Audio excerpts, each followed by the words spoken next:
Yo, today I'm going to be talking of an artist and a very close friend of mine by the name of Exossi. You're a star, you're natural, Dracula,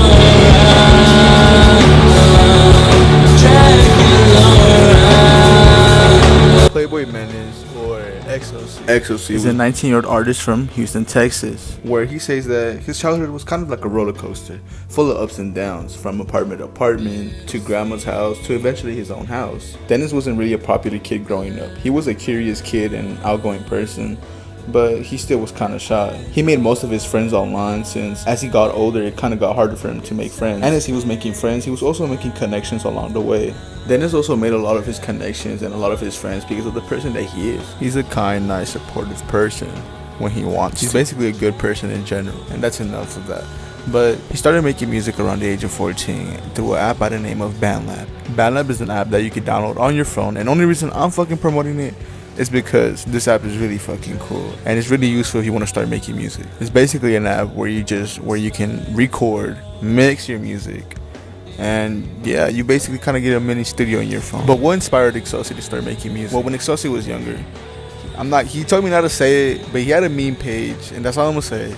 But he had a meme page, and because of those memes, he would see that most of these songs would be blowing up because of the memes. And like I said, if you see my last video, if your song goes with a meme and the song is actually good, it's not, if the song is decent, then people are gonna fuck with your song. He's also been interested into music ever since he was a kid because his mom used to play various genres of music. Around 2018 or 2019, he was going under many different aliases, but I'm gonna let y'all find those. They're on SoundCloud. They're not that hard to find, but some may know him by the name of Playboy Menace or Dennis Revenge. This was when he wanted to become a rapper and was more into the rapping shit. And I ain't gonna lie, that shit was ass. That shit was hard. So because of this, he still wasn't comfortable showing his music to the world. He was still uploading it on SoundCloud, but just wasn't showing it to family or friends. And you know what, bro? I don't fucking blame him, because that man was saying some crazy ass shit. And as he was uploading his music, he was also getting backlash for it. But he also got support out of it, because sometimes he would sing and people were actually commenting on how he was actually really good at singing. But because of the backlash, this would stop him from showing his family his music. He would only make music when nobody was home, but sometimes when recording on BandLab, his dad would hear him laying vocals and would ask him what he was doing. I guess whenever I was doing BandLab, my dad kind of like heard me, and he was like, "What are you doing?" I was like, "Oh, I just nothing," because I felt ashamed, you know. I felt like my music wasn't, at the time, I felt like it wasn't good enough to show to, like, you know, general people, you know. His parents didn't find out until he started making more of melancholic and singing stuff. His parents actually ended up supporting it. It wasn't until a label ended up calling them, and they ended up becoming even more supportive, and I even think his parents ended up helping him get a setup. But that was more later on in his career, before the label started calling them. But before the phone call, he stopped rapping entirely because he noticed that the rapping stuff just wasn't for him, and people were telling him that his singing was actually really good. And once he got tired of playing around with music and taking jokes for it, he ended up taking music more serious and made an alter ego by the name of Exossi.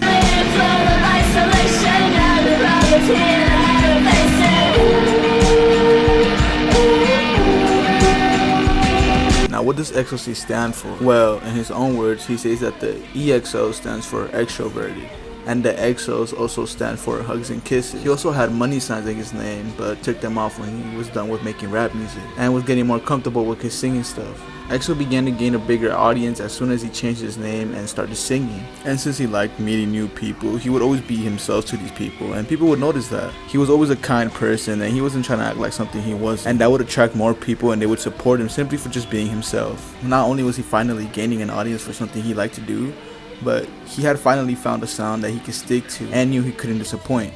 See, EXO's life had lots of downs when he was starting off. He would either have problems with someone for no reason, or be going through breakups because he just wasn't in a good mindset, and he would just end up fucking up. EXO finally found a sound where he could just empty out all his sadness and anger and finally make a great song. For example, one of my personal favorites is a song by the name of Reassurance.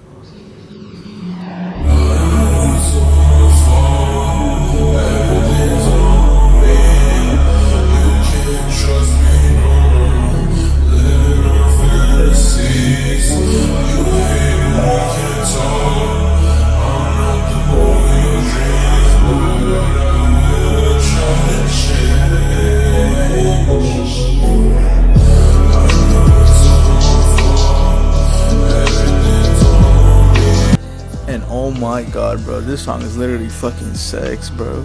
Holy shit. This song, oh my god. In this song, he talks about wanting to change for someone because he knows that he's hurting them. And he knows that he's fucking up and he's trying to make everything better. He's trying to prove to them that he's changed and no longer the same person. And this song is just sex in my ears, man. I love this song so fucking much, bro. Like, I can't even lie, bro. This song has almost made me cry because if you fucking know, man, I can relate to it, bro. And like, fuck, man, I love it, bro. This is my favorite song. When I first heard this song, bro, I was like, bro, you finally found your fucking sound, and I'm proud of you. But seriously, he has a lot of great songs similar to this song from his new EP, Morphia. And this song is called Bruja.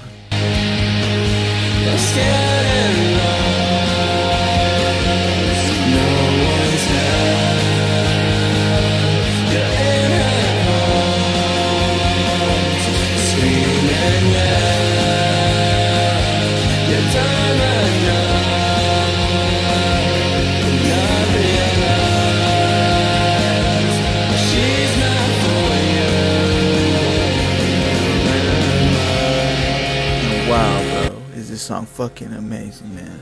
See, this whole EP is crazy, but this song just stands out to me, man. He's talking about letting go of someone that even though he loves and cares about for so much, he has to let go and move on. That person isn't for you, and you've done enough to try and keep this person from leaving, but they just aren't budging. And the chorus, bro, is just fucking amazing, man. I love music like this, bro. I love music that I can bump in the car and just enjoy. I could probably bump this shit at night. I ain't okay. Another thing I liked about EXO is that even though his music wasn't good back then, he was still trying and he was doing his best to better his sound.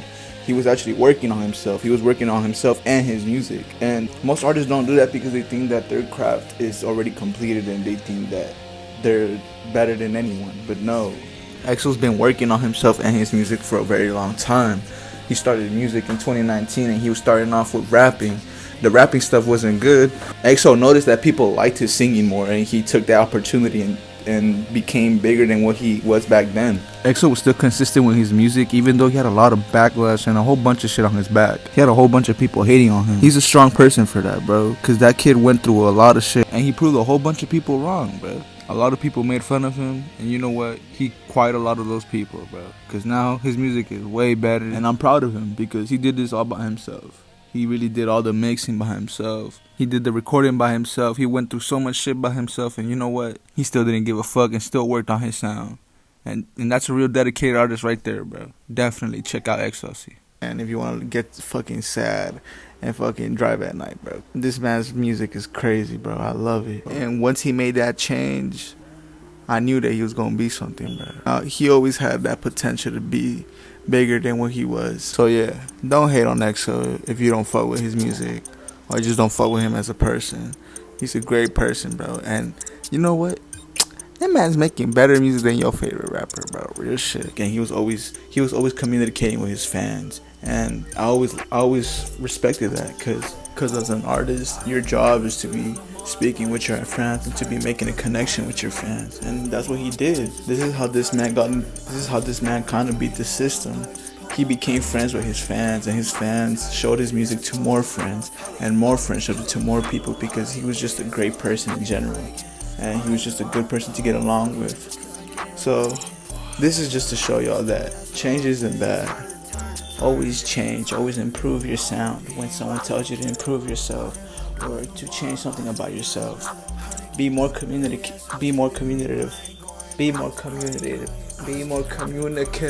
Well, how the fuck you say that word? Be more communicative to your people and to your listeners. Yeah, thank you for watching. More shit, I wanna try it. Why you call my phone, crying, telling me why you hiking? I'm sick of these hoes, these pretty ass bitches, I'm getting tired again. She just been calling my phone, I told her come on, like bitch, come start again. Nigga do not got a pause, sliding his arm, I'm finna go start again. I'm coming down my high again, smoking till I don't need oxygen. Niggas so talking and that till we pull up on him when we put 20 guns in him. Shit. I take a tap and I feel it. New ARs right in the building. I told my brother we'll kill it. I told my brother go finish. Pour up a cup and you know I be sipping. All of my niggas, they really be feeling. I really be towing, I really be sending. I stay out the way, I be minding my business. These niggas gon' hate the